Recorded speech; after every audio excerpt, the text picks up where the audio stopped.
Have you ever trusted someone completely, only to realize too late that you made a terrible mistake? Imagine leaving your child in the care of a seemingly perfect nanny, only to discover secrets so dark they make your skin crawl. Before we continue, please subscribe to our channel and turn on the notification bell to stay updated. Your support means the world to us, and we truly appreciate it. Thank you. Now let's dive into 3 terrifying true stories that will make you reconsider ever babysitting again. Tonight, we're diving into 3 disturbing true nanny horror stories.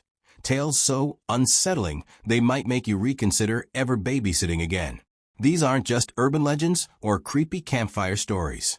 They're real accounts from people who lived through the terror, who looked into the eyes of someone they thought they could trust, and saw something unnatural staring back.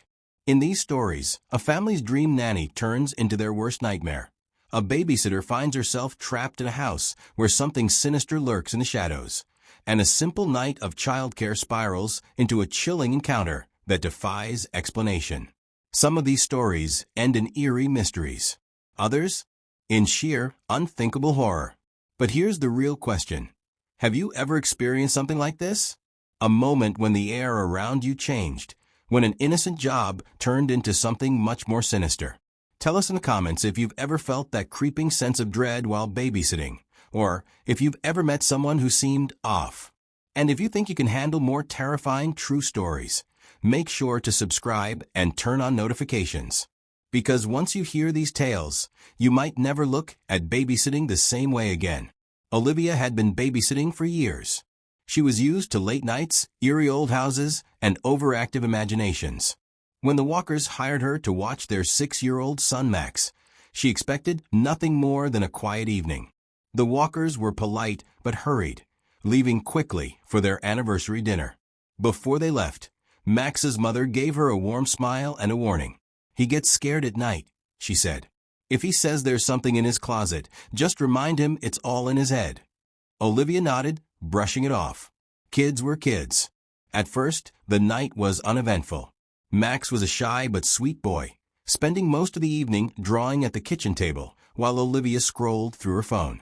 When it was time for bed, he hesitated. "Do I have to?" he asked, eyes darting toward the hallway. "Come on, buddy," she coaxed. "Your parents will be home before you know it." Max dragged his feet all the way to his bedroom. It was a cozy space, decorated with glow-in-the-dark stars and shelves full of stuffed animals. Olivia tucked him in and was about to turn off the light when Max's small voice stopped her. "There's a man in my closet." The word sent an unexpected chill down Olivia's spine. She turned, glancing at the white closet door. It was closed. Nothing seemed out of place.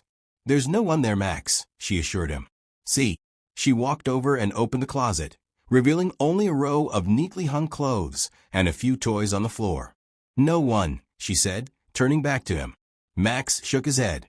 "He's hiding." Olivia frowned.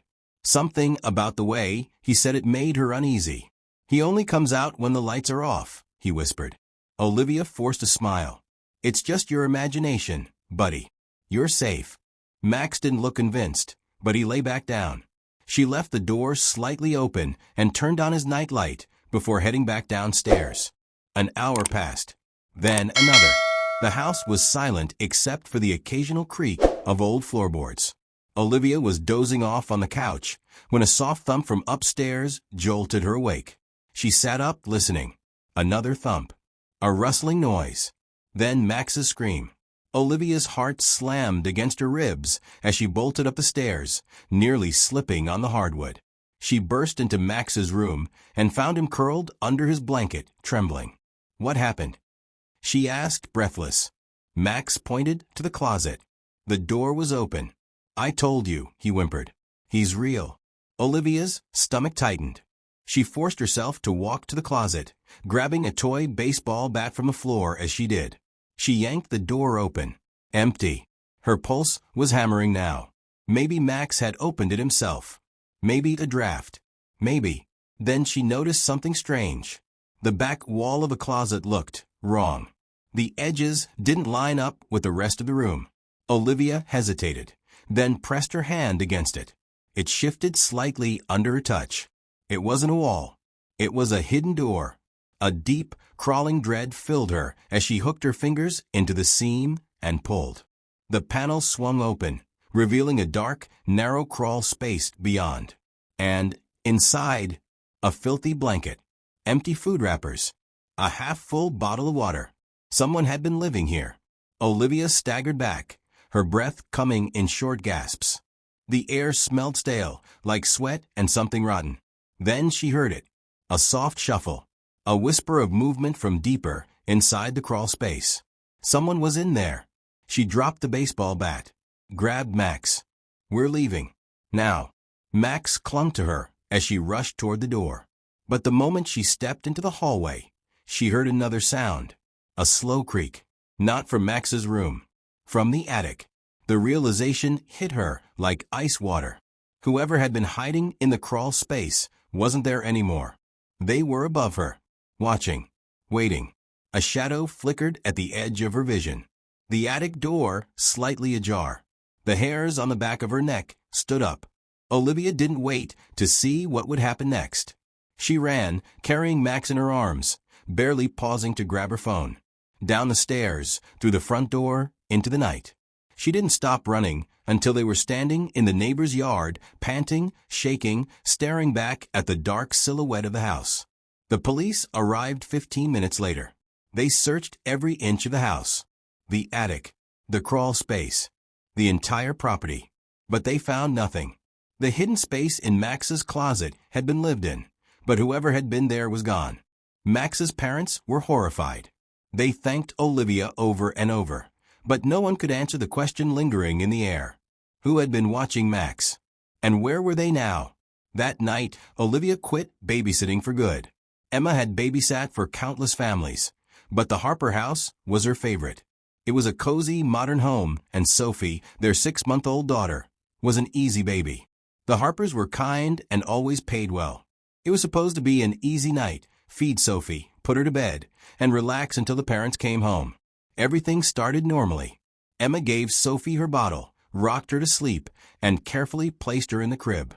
The baby monitor flickered on the nightstand, its screen casting a soft glow. It showed a live feed of the nursery, the camera angled over the crib. Emma took the monitor with her to the living room, curling up with a textbook.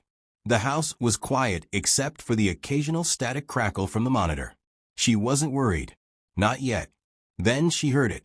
A faint whisper. Emma froze, staring at the monitor.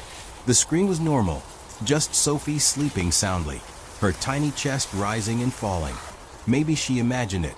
The monitor probably picked up interference from a neighbor's baby monitor. That happened, right? She shook it off and went back to studying. Another whisper. This time, she heard it clearly. A voice. Low, deliberate. Don't wake her. Emma's blood turned to ice. She stared at the screen. Nothing had changed. Sophie was alone in the crib. Her pulse pounded as she turned up the volume, holding her breath. Silence. She exhaled shakily. Maybe it was just a glitch. Audio feedback. Something rational. Then, a new whisper. She's so beautiful. Emma's breath caught in her throat. Someone was speaking through the baby monitor. Her hands trembled as she grabbed her phone, her mind racing. The monitor was Wi-Fi enabled, connected to an app the Harpers used to check on Sophie. But that meant someone had hacked into it. The realization made her stomach lurch. Someone had access to the camera. Someone could see Sophie, could see her. The whispering stopped, replaced by a low, distorted chuckle. Emma's panic surged. She sprinted down the hall, throwing open the nursery door. Sophie was still asleep, untouched. The camera's red light blinked softly from its place on the shelf, angled perfectly toward the crib. Emma yanked the plug from the wall. The monitor screen in her hand went black. Silence. Her heart was hammering. She needed to call the Harpers, call the police. But before she could move, her phone buzzed. An unknown number. She hesitated, then answered with a shaky hello. Silence. Then, in the same eerie whisper, "You shouldn't have done that." Emma slammed the phone down. She grabbed Sophie from a crib, clutching the baby close. Her mind screamed at her to leave the house, but her legs wouldn't move. She felt watched, as if eyes were on her from every shadowed corner. A floorboard creaked. From the baby monitor shelf, Emma's head snapped up. The camera lens was moving, slowly, deliberately, tilting to face her. It was still on. A chill ran down her spine. She unplugged it. It shouldn't be working. Then, from the speaker, a distorted, static-laced voice. "I see you." Emma bolted. She ran through the house, baby in her arms, flinging the front door open and stumbling into the night. She didn't stop running until she reached the neighbor's house, frantically pounding on the door. The Harpers rushed home minutes later, panic-stricken. The police arrived soon after, searching the house. But they found nothing, no sign of a break-in. The baby monitor had been tampered with remotely. Then came the worst discovery. When the police checked the app's logs, they found something chilling. The hacker hadn't just accessed the camera tonight. They had been watching for weeks. The Harpers were horrified. They destroyed the baby monitor, wiped their Wi-Fi, and installed security cameras. Emma never babysat again. And somewhere in the dark corners of the internet, someone still had those recordings. Megan had babysat for the Parkers a few times before. It was easy money. Liam, 8, and Ava, 6, were sweet kids, and their house, a sprawling old Victorian, was beautiful in an eerie, creaky floorboards kind of way. The Parkers always stayed out late, but she didn't mind. It was just another quiet night. By 9 o'clock, both kids were asleep. Megan curled up on the couch with a blanket, scrolling mindlessly through her phone. The house was silent, save for the occasional pop and groan of the old wooden frame settling. Then her phone rang. The screen flashed unknown caller. She hesitated, frowning. Who would be calling this late? Probably spam. She declined it. Not even 10 seconds later, it rang again. Same number. This time, she answered. Hello. For a moment, nothing but static. Then, a child's voice, barely above a whisper. Please come upstairs. Megan sat bolt upright, her grip tightening around the phone. Liam? Ava? No answer. Just breathing. Then, hurry. A chill crawled up her spine. She ended the call and rushed to check the kids' rooms. Ava was curled up beneath her blankets, breathing softly. Liam was sprawled on his stomach, his chest rising and falling in deep sleep. Neither had moved. Neither had a phone. She exhaled slowly, forcing herself to stay calm. It had to be a prank. Some kid dialing random numbers to scare people. She returned to the couch, heart still hammering. Then, the phone rang again. She nearly dropped it. The same unknown caller. This time, her hand shook as she answered. Who is this? A beat of silence. Then, the child's voice again, closer. I'm waiting. Click. Megan's breath came in short gasps. She stood, rubbing her arms to shake off the deep, gnawing unease settling in her chest. The room suddenly felt colder. The air heavier. Something wasn't right. Her gaze drifted toward the staircase. She didn't want to go up there, but something made her. Slowly, cautiously, she climbed the stairs. The old wood creaked beneath her weight. The hallway was dark except for the dim glow from the kids' nightlights. She checked their rooms again, both still asleep. Then she noticed something strange. The pull-down attic ladder was slightly open. Megan swallowed hard. She was sure it had been closed before. A cold draft curled down from the attic, carrying with it a faint, musty scent of dust and old wood. Her phone buzzed in her hand. Unknown caller. She couldn't breathe. The attic ladder creaked. The air shifted. Megan turned slowly, her pulse thudding in her ears. And then, she saw them. Handprints. Small, fresh handprints in the thick layer of dust on the attic floor. She took a step back. The phone in her hand crackled to life. You found me. A sound came from the attic then, soft footsteps, too light to be an adult's. Megan ran. She grabbed the kids, still half asleep, and rushed downstairs, fumbling with the front door until it finally yanked open. They didn't stop running until they were across the street, standing beneath a street lamp, gasping for breath. The house loomed behind them, its dark windows staring back. Silent. Still. Megan called the Parkers, barely able to explain what had happened. They came home immediately, along with the police. The officers searched the house from top to bottom. They found nothing. No signs of a break-in. No footprints in the attic. No hidden passages. But they did find something else. An old newspaper clipping, tucked away in a forgotten drawer. Decades ago, a little boy had lived in that house. He had gone missing. They never found him. The only thing he left behind were tiny handprints in the dust. And there you have it, 3 terrifying nanny horror stories that prove some nightmares don't end when you wake up. A babysitter who discovers a stranger living in the walls, watching her every move. A young woman who hears ghostly whispers through a baby monitor, only to realize someone has been watching the family for weeks. A babysitter who receives chilling phone calls from an unknown child, only to find handprints in an attic no one has entered in years. Each story more disturbing than the last.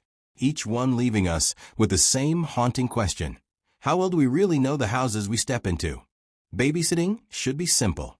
A quiet night, a sleeping child, and a few easy hours. But these stories prove that sometimes something else is watching. Something lurking just out of sight. Sometimes the thing in the closet isn't imaginary. Sometimes the whispers in the baby monitor aren't interference. And sometimes the call is coming from inside the house. So what do you believe? Are these just coincidences, twisted tricks of the mind? Or is there something darker at play? Something waiting in the shadows, slipping between the cracks of ordinary life, unseen until it's too late? Have you ever experienced something like this? A moment when the air changed, when you felt a presence behind you, only to turn and find nothing there? Tell us in the comments. We want to hear your stories. And if you think you can handle more terrifying true stories, be sure to like this video, subscribe, and turn on notifications. Because the next time you take a babysitting job, you might want to check the closet, listen closely to the baby monitor, and make sure the attic door is locked. If it was ever locked at all.